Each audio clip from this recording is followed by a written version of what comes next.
पुराण में है क्या? क्या है ऐसा शंकर की कथा में कि पूरा विश्व शिवमय हो गया, शंकर का हो गया? क्या है ऐसा? परखोगे तब जानोगे। जानो महाराज शिव पुराण कह रहे भगवान शंकर के ऊपर घृत की मूलता का वर्णन किया। केदारेश्वर एक वर्णन बड़ा सुंदर आता है महाराज, बहुत सुंदर वर्णन है। ध्यान दीजिएगा कि घर में भी प्रयास करिएगा। घर में जो दीप होता है, आपके घर में जो दीपक होता है, दिया जो आप प्रज्वलित करते हो, तेल का दिया अगर आपको लगाना रहता है तो वो दिया अलग ही रखें। घृत का दिया अगर आपको लगाना है तो वो अलग ही रखें। घृत के दिए में तेल का दीप नहीं लगाना चाहिए और तेल के दीप में घृत का दीप नहीं लगाना चाहिए। कई लोग कहते हैं, कई लोगों का एक प्रसंग रहता है, महाराज जी गुरुदेव हमारा इतना सा कहना है कि हम मंदिर जाते हैं, रोज दिया लगाने जाते हैं, हम भगवान को रोज दिया लगाते हैं, पर एक बात समझ में नहीं आती, हमारे सालों निकल गए दिया लगाते लगाते, उसके बाद भी मैं दुखी क्यों? भगवान ने मेरे क्यों नहीं सुनी? जब उस चोर को भगवान ने कुबेर बना दिया, केवल उसका कपड़ा जलाया, और मैंने इतने सालों से दिया लगाया, क्या भगवान मेरी नहीं सुन रहा? कारण हो सकता है तुम डब्बी तो घी की लेकर गई हो, बत्ती भी घी की लेकर गई हो, पर मंदिर में जो दिया पड़ा था जिसमें तुम बत्ती जला कर आई हो सकता है वो तेल की हो सकती है। कहीं ना कहीं हमारी गलती हो रही है, भगवान की तरफ से कोई गलती नहीं। भगवान तो हाला हजूर बैठा है तुम्हारा भंडार भरने के लिए, पर गलती हम करते हैं कि हम दिया नहीं ले जाते। हम तो मंदिर की दिया उठाया, अब वो घी का था कि तेल का था, अपन ने तो बत्ती लगा दी, नचित करा। पर पहले की माता कितनी चतुर होती थी, आटे का दिया लगाती थी कि वो दिया नया बनाओ, जरा सा आटा उसना है, रोटी बनी रही है, उसमें से दिया निकाला लगा दिया। नहीं लगाना, दीप नहीं है। अगर आपको लगता है कि ये तेल का घी का दिया अलग होना चाहिए, इसलिए पहले मंदिरों के अंदर घृत दिया लिखा जाता था, घी का दिया, घी का दीप। आप कभी महेश्वर जाइए, महेश्वर में नर्मदा जी के घाट पर शिव मंदिर में जो दिए जलते वहां लिखा रहता है ये घृत का दिया, तेल का दिया, वहां लिखा हो, दिए ही जलते हैं वहां 108। ये घृत का है, ये तेल का है। कई छोटी छोटी गलतियां हैं जो हम करते हैं और बाद में कहते हैं भगवान हमारा नहीं सुन। हमारी आदत है, दिया मांझ कर रखा, जो घी का लगाते आए थे, आज जरूरत पड़ गई कि तेल का लगा दिया, तेल का लगा दिया। अब तेल की बात मना नहीं है, आपकी जैसी श्रद्धा आप लगाओ, तेल का लगा, तेल का लगाओ, घी का लगाना घी का लगाओ, मन आपका, पर उस दिए में लगाओ जो अभी तक तुम घी का लगाते आए थे उसमें घी का ही लगाइए, जो तेल का लगाते आए थे उसमें तेल का ही लगाइए। क्या होगा उससे? स्कंद पुराण, कार्तिक खंड बड़े ध्यान से स्मरण करिए थोड़ा थोड़ा, या कभी मौका मिल जाए तो विष्णु पुराण भी पढ़िए, कभी मौका मिले। कल्याण का कृष्णांग वो भी पढ़िए,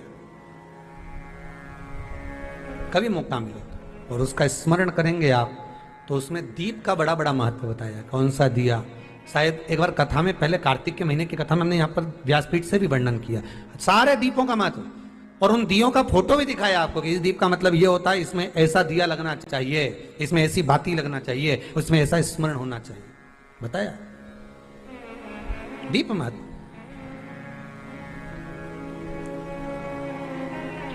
शिव का स्मरण करते हुए, शंकर का अनुमोदन करते हुए, घृत का दीप जब आप लगाएं, भगवान की साक्षी में जब आप दीप रखें तो आपके भीतर भगवान को पाने की एक ललकता, एक उत्सुकता होना चाहिए, एक उमंगता हो शिव को पाने। समय आया, आगे चरित्र वर्णन किया भगवान शिव का। माता पार्वती जी की गोद में जो श्री गणेश जी महाराज विराजमान थे, उन्हीं का मंगल विवाह रिद्धि सिद्धि के साथ किया। विवाह कर देना एक अलग बात है, पर रिद्धि सिद्धि घर में आ जाना एक अलग बात है। नियम से, निवेदन से, करबद्ध निवेदन रहेगा कि घर में जिस कन्या को आप विवाह कर कर ला रहे हो उसका धन नहीं देखना हमको, उस कन्या का हृदय चित्त देखना। आप धन लेकर नहीं आ रहे हो, आप आपके घर में बहू लेकर, बहू का मतलब होता है जो बहुता में सम्मान पाए और बहुता में सम्मान दिया भी जाए। घर में जब प्रवेश करे तो हमको धन दूसरे का नहीं चाहिए, हमारी बहू का पांव घर में ऐसा पड़े, संपदा उसके आनंद में बढ़े। बस ये भाव रखकर हमें भीतर, भगवान गणेश जी महाराज का विवाह करा, रिद्धि सिद्धि आई, और रिद्धि सिद्धि आना कोई साधारण बात नहीं, सहज बात नहीं। जब मन पवित्र होता है, हृदय चित्त पवित्र होता है, तब जाकर घर में वैभव रिद्धि सिद्धि सब भगवान देता है। अगर आपके घर में भी सुख आ रहा है, आपके घर में भी संपदा बढ़ रही है, समझ लेना आपके घर में कोई शंकर का भगत होगा, शिव का उपासक होगा, भगवान की भक्ति में डूबने वाला कोई ना कोई एक व्यक्ति तुम्हारे घर में मौजूद होगा, विराजमान होगा। उसके चरण का जो धन है वो तुम्हें प्राप्त हो रहा है, उससे हमारा जीवन सार्थक हो रहा है। इस बात का अभिमान ना करें कि आप कर रहे हो, आप नहीं, शिव करा रहा है, शिव करने वाला है, शंकर करा रहा है। किसी ने बहुत सुंदर कहा है, पानी से नहाने वाले सिर्फ लिबास बदलते हैं। क्या बदलते हैं? केवल कपड़े। और पसीने से नहाने वाले किस्मत बदल देते हैं। किस्मत, भाग्य। केवल पानी से नहाने से भाग्य नहीं बदले हो, ये जोरदार पानी है, इसमें कूद लो तो नहा लो। अरे ऐसे तो गंगा तो कितना नहाओ तुम लोग, ईमानदारी की तो बोलो रे, कितना नहाओ। तो किसी ने सुंदर कहा है, गिद्ध और कौवा ये दोनों बहुत ऊपर उड़ते हैं और बहुत ऊंचे बैठते हैं, पर ये ऊंचे उड़ते भी हैं और बैठते भी हैं, पर हमेशा इनकी दृष्टि नीचे मांस पर ही रहती है, किसी अच्छे पे नहीं रहती। उसी तरह अपन भी हैं, अपन भी ऐसे ही हैं।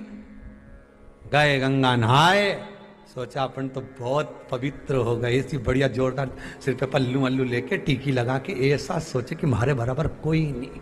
और जरा सा किसी ने हाथ यूं ही जा रही थी और जरा सा सामान गिर गया या कोई काम हो गया या कोई टल्ला लग गया या किसी ने कुछ बोल दिया, तो गंगा नहा के आई थी, अभी 2 मिनट नहीं हुआ, उतनी देर में तो ऐसा मोती झड़िया, ऐसा झड़िया।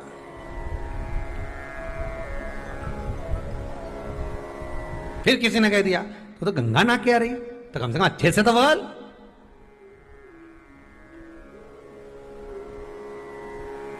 तो गंगा नहा के आ रही का मतलब नहा के आ रही तो अच्छे से बोलूं। घाट घाट की गंगा निला दूं तो 2 मिनट में, अभी गंगा नहा, 1 मिनट नहीं हुआ डुबकी लगा। अभी तो बड़े प्रेम से बोल रही थी, हर हर गंगे भोलेनाथ जी बड़ी कृपा करी, हरिद्वार बुलाया, इलाहाबाद प्रयागराज बुलाया, बड़ी कृपा करी आपने, भगवान खूब गंगा नवाई। गंगा मैया बोले ठीक है, अभी तक तो सही दिख रही है, पाप धुल भी गया। पर शास्त्र कहता है ऊपर से नहाने से कुछ नहीं होगा, शास्त्र कहता है भीतर से गंगा का स्मरण करिए, आपको नहाने की भी जरूरत नहीं पड़ेगी, गंगा खुद तुम्हारे दरवाजे पर आ जाएगी। भीतर से स्मरण करिए, आप गंगा का भीतर से स्मरण करिए, शिव का। फिर कहेंगे दिया मंदिर में लगाओ ना लगाओ, अगरबत्ती जलाओ ना जलाओ, पर इतना जरूर करना कि अपने द्वारा किसी को ठेस ना पहुंचे।